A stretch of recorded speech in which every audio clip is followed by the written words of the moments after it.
Hey guys, welcome back for episode 10. Real excited to talk about what I got done this week. Game's looking mind bogglingly sick, but before we get to that, I'd like to tell you something.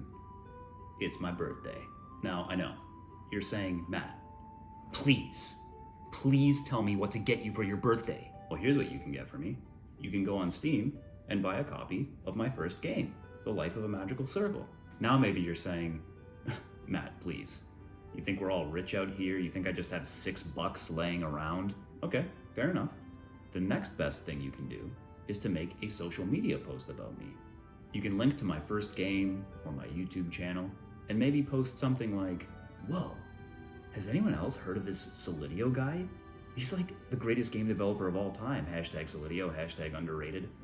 Now maybe you're saying, I'm sorry, Matt, but as a superior human being, I refuse to be a part of the cultural garbage dump that you call social media. Fair enough.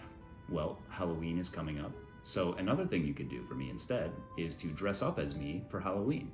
And when people ask you what you're supposed to be, you tell them, I'm the greatest game developer of all time. Naturally, they may respond with something like, I have no idea what you're talking about. And that's when you're going to roll your eyes at them and say something like, wow, dude, do you even play video games? The key here is to make them feel insecure and ignorant and like they're not a true gamer unless they know who I am. All right, well, I'm looking forward to whatever it is you're going to be getting me for my birthday. And let's go ahead now and turn our attention back to the Samurai game. First, I have a wonderful announcement. A new member has joined the team, a sound designer by the name of Lorenzo Morselli. Lorenzo took the initiative and reached out to me when I was searching for an artist. He seemed to understand what the project was all about, what I was going for, and he seemed very excited about it. So I took a look, or rather, a listen, to his portfolio, and I thought that his work was quite good. This clip of sound work from his portfolio was a particular favorite of mine.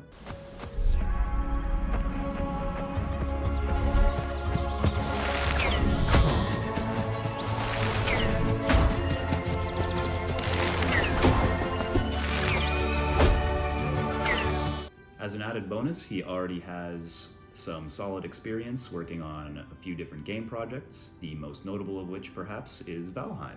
I've included a link to his website in the description of the video below, so you can check that out if you're interested, and I'm really looking forward and excited to be working with him and to see what he comes up with for our game.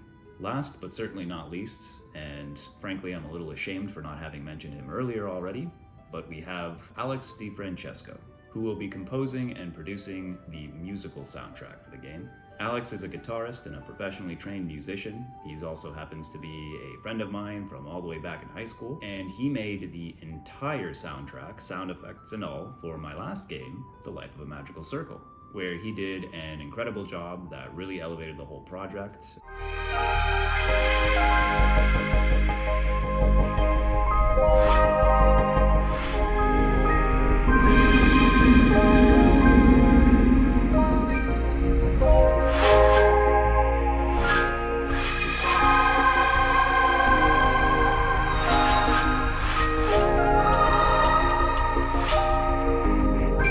I think pretty much every review of the game at some point mentioned the quality of the soundtrack, and I was certainly in love with it myself, so naturally, I had to bring him back for this one. This time around, the style, of course, is going to be quite different. We're going for a lo-fi hip-hop kind of sound, but in any case, I'm real excited and looking forward to seeing what kind of sick tracks Alex comes up with this time. And now, let's take a look at what I worked on this week. On day one, I improved the AI patrolling and awareness logic, and I also made sure that they always respawn and patrol with the exact same positions and timings after the level resets.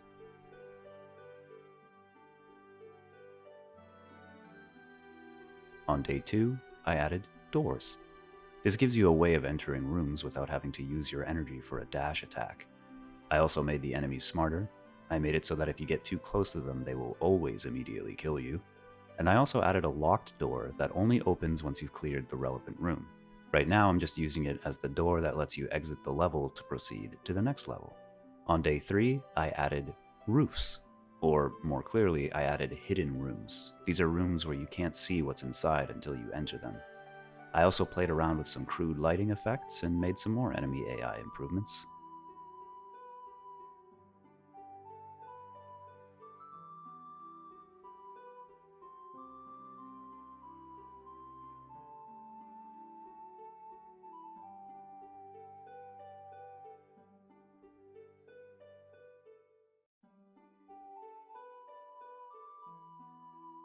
On day 4, I completed a rough draft of the entire first level. I probably need to tone the difficulty down a little bit. The different colored walls that you're seeing will indicate the difficulty of the rooms you're about to enter, and give you a sense of which direction the level exit is in. You may also notice that some of the enemies seem to run back and forth while others will run at you. The idea here is the ones running back and forth are cowards that are freaking out at your presence, and the ones that run at you are more proper foot soldiers, though not particularly powerful ones.